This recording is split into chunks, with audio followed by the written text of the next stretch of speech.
Thank you for tuning in to the Sean Inspires podcast. I am Sean Allen, your transformation life coach and podcast host. Today, this is a special segment.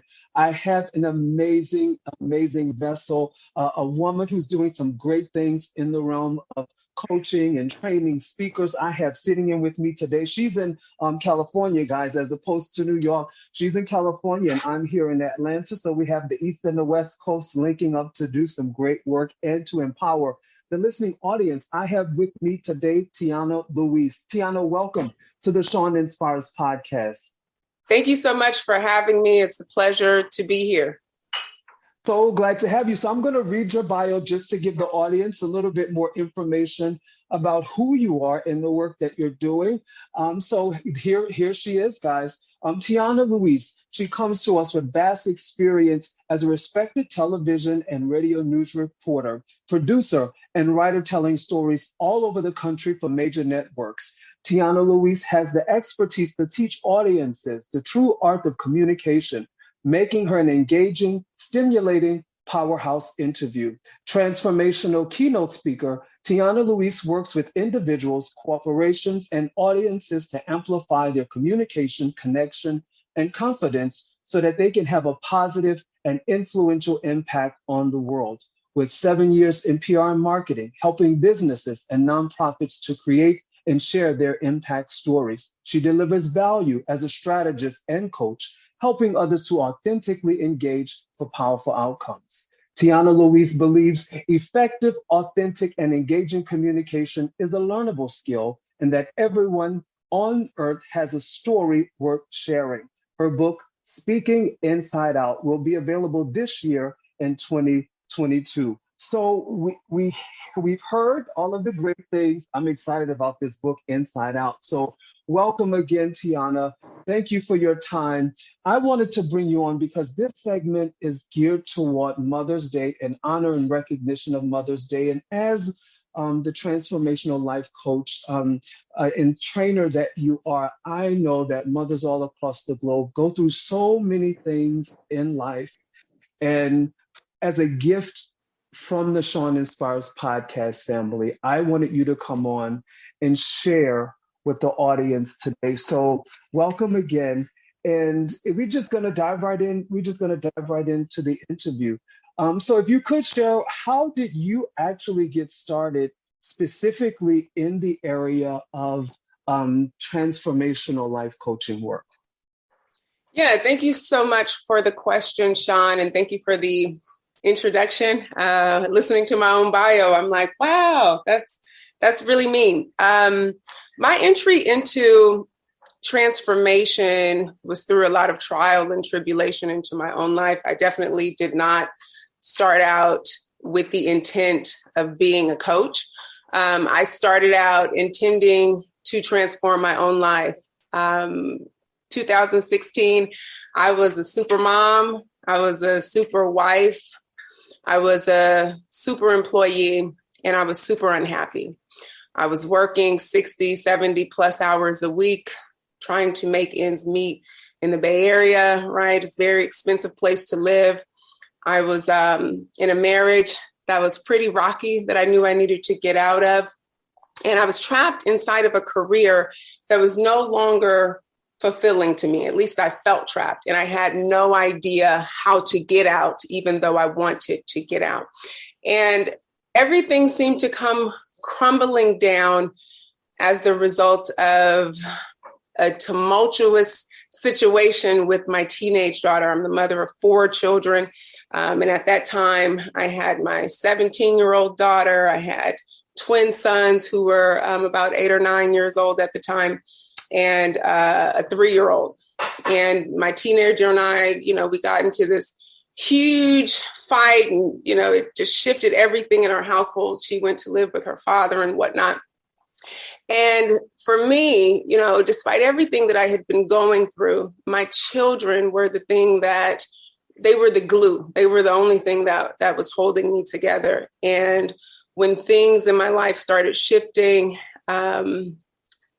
around, how I was taking care of them living with me and things like that, I knew something had to change. And I knew that the change had to start with me. And so a friend of mine actually invited me to a transformation training with an organization called Aiming High in the Bay Area. And when I stepped inside of that training, it was 3 days of, just full, intensive, in-depth, provocative conversation and self-reflection and experiential learning with complete strangers. It was like something inside of my soul just released, Sean. And I left that training knowing two things. Number one, I knew my life would never be the same. And number two, I knew I had walls that I had built that had to come down. And so from there, I left my career. I had a 15 plus year career as a news reporter and producer in San Francisco. I walked away from that. I walked away from my marriage, and I gave up custody of my children. And I let their father be their parent for a while.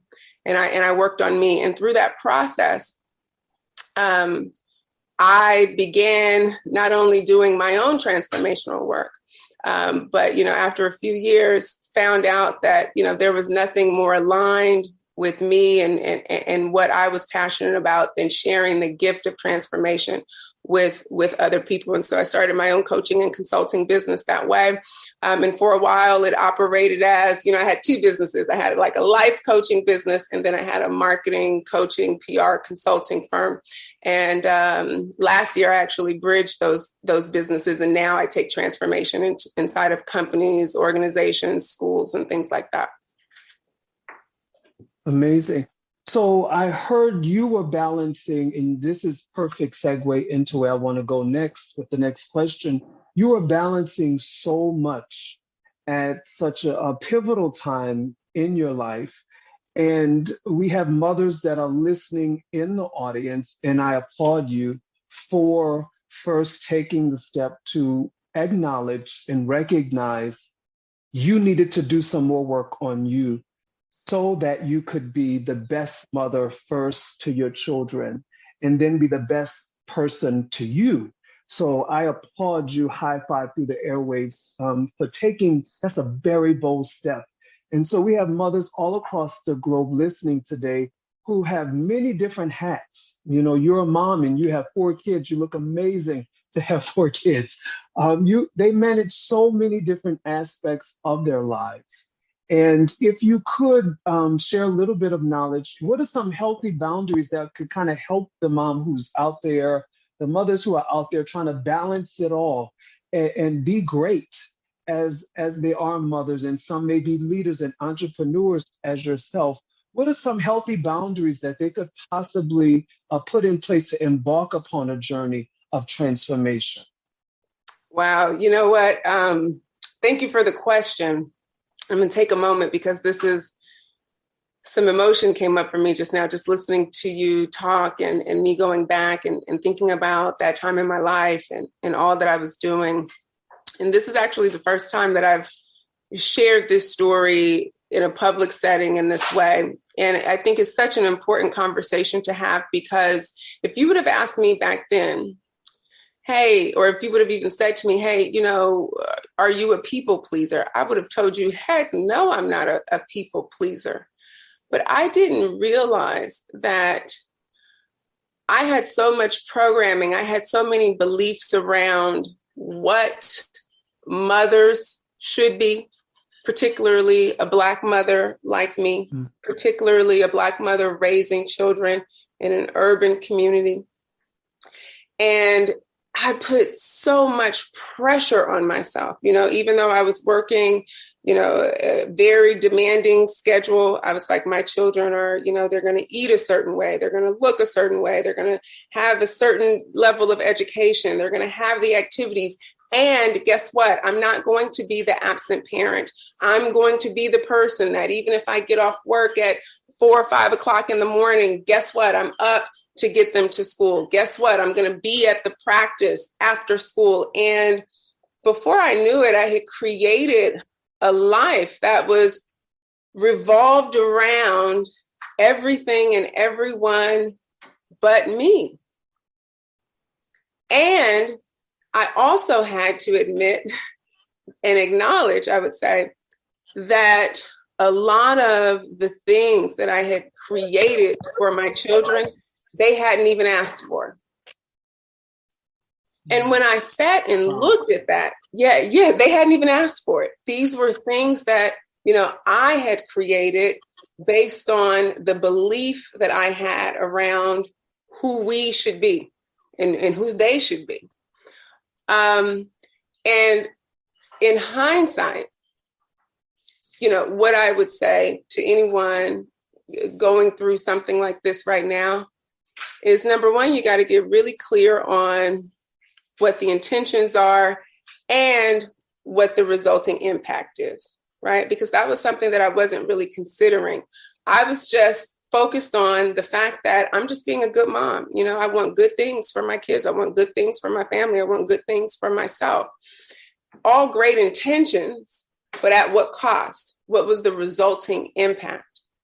The impact was my children were, very active, very engaged. On paper, it looked great. At the same time, if you spoke to some of them today, a lot of their narrative might be, my mom worked a lot. She was there, but she was always working. She was always doing this. We were always on the go, go, go. It really got to the point where my children were like, you know what? We're tired. We don't want to do anything. Wow. Yeah. So in assessing your intent and the impact and what the cost is between those two things.